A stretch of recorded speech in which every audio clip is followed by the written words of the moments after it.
আর ৩ নম্বরে আল্লাহ বললেন, নবী আপনাকে ৩ নম্বর যে নেয়ামতটা দিয়েছি সেটা হচ্ছে ওয়া রাফা'না লাকা যিকরাক, আপনার সম্মানকে, মর্যাদাকে, আপনার নাম ধাম সুনাম আর সুখ্যাতিকে আমি আকাশ বাতাস ছাপিয়ে সাত আকাশ কাঁপিয়ে আরশ পর্যন্ত তুলে ধরেছি। I have dignified your status, O my beloved prophet Muhammad sallallahu আলাইহি ওয়াসাল্লাম। আপনার মর্যাদা অনেক উপরে, অনেক অনেক উপরে আমি নিয়েছি। আপনার মর্যাদার ধারে কাছেও পৃথিবীর কোনো ব্যক্তি যেতে পারবে। গোটা বিশ্বের সব নবীদের মর্যাদাকে যদি এক পাল্লায় রাখা হয় আর বিশ্বনবীর মর্যাদাকে আরেক পাল্লায় রাখা হলে মুহূর্তের মধ্যে বিশ্বনবীর মর্যাদার পাল্লা ভারী হয়ে যাবে। এই আয়াত যখন নাজিল হলো, রাফা'না লাকা যিকরাক, নবী আপনার সম্মানকে, আপনার মর্যাদাকে, আপনার সুনাম সুখ্যাতিকে আমি আকাশ পর্যন্ত বুলন্দ করেছি। এই আয়াত নাজিল হওয়ার পরে মক্কার কাফিরেরা হাসতে আরম্ভ করলো। তারা বলল, বলে কি? যার সাঙ্গপাঙ্গ হাতে গোনা মাত্র কয়েকজন, যেই লোকটা জানে বাসে কিনা আমাদের হাত থেকে ওইটাই সন্দেহ, তার নাম সুনাম সুখ্যাতি নাকি সারা বিশ্বে ছড়ায় পড়বে। তারা বিশ্বাসই করতে পারছিল না। আল্লাহ বলেন, তোরা আমার নবীর বিরুদ্ধে অপপ্রচার করবি, তোদের অপপ্রচারকেই আমি আমার নবীর প্রচার মাধ্যম বানিয়ে দেব। আমাদের বিরুদ্ধে অপপ্রচার করলে আমাদের লাভ না লস? আমাদের লাভ, কারণ আমাদের প্রচার কমিটি হচ্ছে ওরা যারা আমাদের বিরুদ্ধে লাগে, ঠিক কিনা? প্রত্যেকটা অর্গানাইজেশনের, প্রত্যেকটা ইনস্টিটিউশনের, প্রত্যেকের একটা পাবলিসিটির কমিটি বা টিম থাকার দরকার আছে না নাই? আমাদের পাবলিসিটি করার টিমের দায়িত্ব ওরা নিয়ে নিস। আমাদের কোনো পাবলিসিটি করা লাগে না, গোটা বিশ্বে আমাদের নাম ওরাই ছড়াই দিচ্ছে। চিল্লায় বলেন ঠিক কিনা?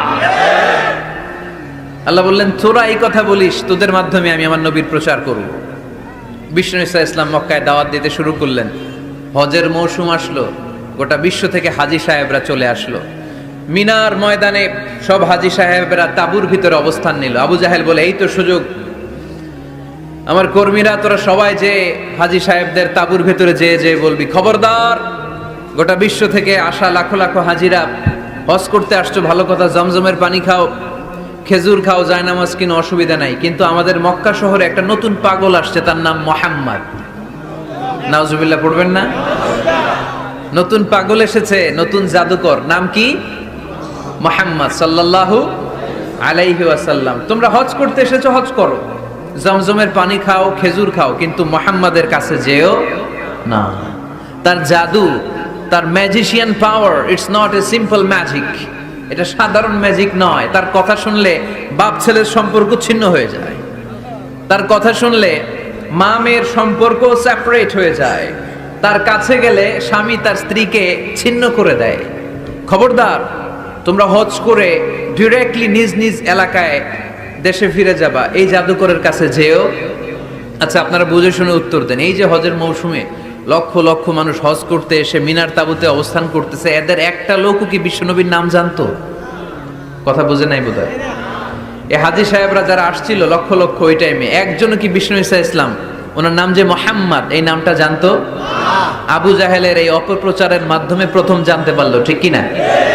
এরপর প্রথম জানার পরে মনে মনে কই, কি রে, জীবনে তো এত বড় জাদুকরের নাম শুনি নাই, জীবনে তো এই মুহাম্মাদের নাম শুনি নাই, কি জাদু দেখায়, হজ করি আর না করি জাদু দেখে যান। কথা বলেন। এর কারণ আল ইনসানু হারিসুন আলা মা মুনিআ, মানুষকে যেটা নিষেধ করা হয় বেশি, মানুষ এটা করতে চায় বেশি। সবাই নিয়ত করে ফেলাইছে, হজের পরে এই মুহাম্মাদের সাথে দেখা না করে আমরা এলাকায় ফিরবো। সবাই এবার দলে দলে বিষ্ণু ঈসা ইসলামকে খুঁজতেছে। সুবহানাল্লাহ পড়বেন না? বিশ্বনবীর বাড়ির সামনে মানুষের বিশাল লাইন। আবু জাহেল কয়, সর্বনাশ, চাইছিলাম কি আর হইল কি, করতে চেয়েছিলাম অপপ্রচার, ওইটারে আল্লাহ বানায় ফেলছে কি প্রচার। আল্লাহ বললেন, তোরা আফসোস করছিস যে কেন এই আয়াত নাজিল হয়েছে, আর তোরা স্পর্ধার সাথে বলছিস যে এই লোকের সুনাম সুখ্যাতি গোটা বিশ্বে কিভাবে ছড়াবে, তোদের অপপ্রচারকে আমি আমার নবীর প্রচার মাধ্যম বানিয়ে দিয়েছি। রাফা'না লাকা যিকরাক, নবী হে, আপনার নাম ধাম সুনাম সুখ্যাতি আমি আকাশ চুম্বি করেছি।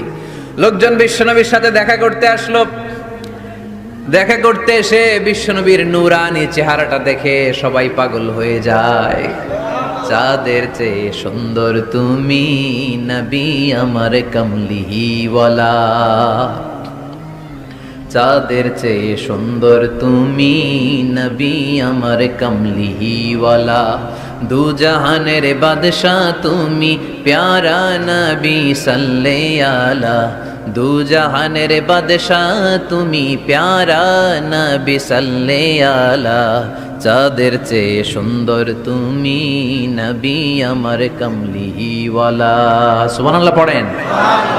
বিশ্বনবীর নুরানি চেহারা দেখে প্রথম ধাক্কায় লোকজন বেহুশ, এসে দেখে কি নুরানি চেহারা, আমার পেয়ারা নবীর কি চমৎকার দাড়ি, কি চমৎকার বাবরি চুল, কি চমৎকার জুব্বা। জীবনে এত সুন্দর সুশ্রী পরিচ্ছন্ন মানুষ তারা জীবনে দেখে নাই। তারা বলে আবু জাহিল্লাই কইছি কি দেখি কি। কোনদিন কশিন কালেও এই লোকটা পাগল হতে পারে না, কারণ পাগলের চুল থাকে উস্কো খুস্কো। এলাকায় পাগল আছে না? পাগলরা চুল আশ্রায়, উস্কো খুস্কো চুল।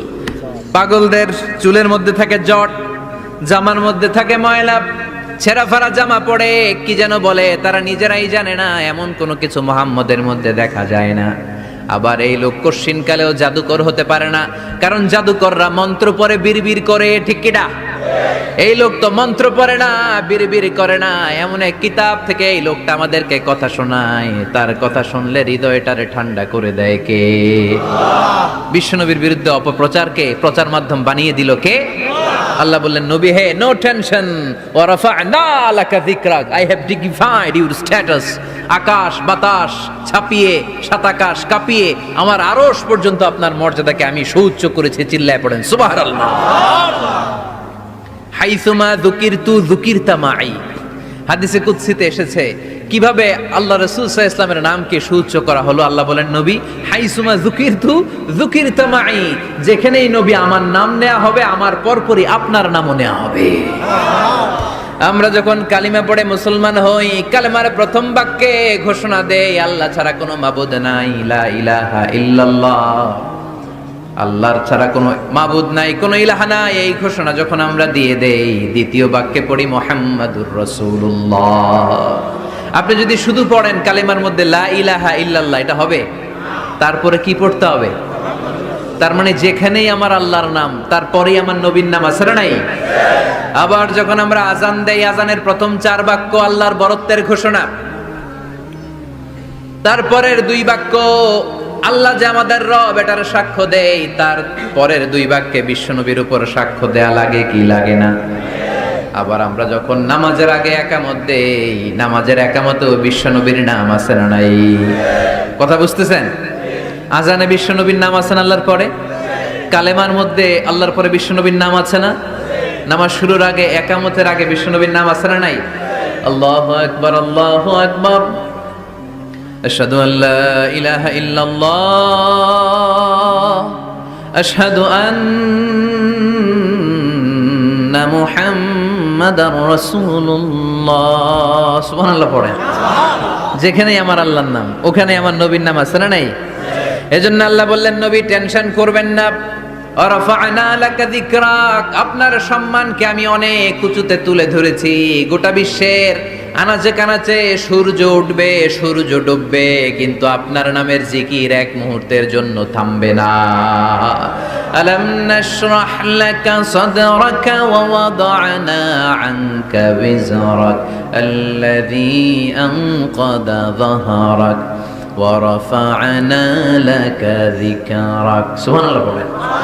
আয়াতটা মুখস্থ করে নেন, ওয়া রাফা'না লাকা যিকরাক, আপনার সম্মানকে বাড়াতে বাড়াতে আমি আকাশ চুম্বি করেছি। এই পৃথিবীতে যত আসমানি কিতাব এসেছে, সব আসমানি কিতাবে বিশ্বনবীর নামকে তুলে দিয়েছে কে? আল্লাযী ইয়াজিদুনাহু মাকতুবান ইনদাহুম ফিত তাওরাতি ওয়াল ইনজিল, তাদের কাছে যে তাওরাতের কিতাব এসেছে, ইনজিলের কিতাব এসেছে, ওই তাওরাত ইনজিলও বিশ্বনবীর নাম তুলে দিয়েছে কে? সাইয়েদনা আদম থেকে শুরু করে ঈসা আলাইহিস সালাম পর্যন্ত এই পৃথিবীতে যত আম্বিয়া আলাইহিমুস সালাম এসেছে, তাদের প্রত্যেকেই বিশ্বনবী যে এই পৃথিবীতে আসবে তার সুসংবাদ দিয়েছে। সুবহানাল্লাহ পড়ে।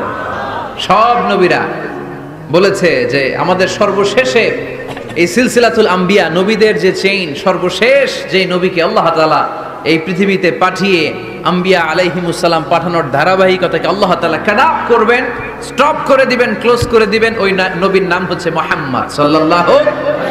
সাইয়েদনা ঈসা আলাইহিস সালাম এসে সরাসরি সুসংবাদ দিয়েছেন, ইয়াতি মিন বাদি ইসমুহু, বলেন ইয়াতি মিন বাদি ইসমুহু, ইয়াতি মিন বাদি, আমার পরে এমন এক নবী আসবে, ইসমুহু আহমদ, তার নাম হবে আহমদ। বড় বিশ্বস্ত, সে কোন বন্ধু বলো বেশি বিশ্বস্ত, সে কোন বন্ধু বলো বড় বিশ্বস্ত, কার কাছে মন খুলে দেয়া যায়, কার কাছে প্রাণ খুলে বলা যায়,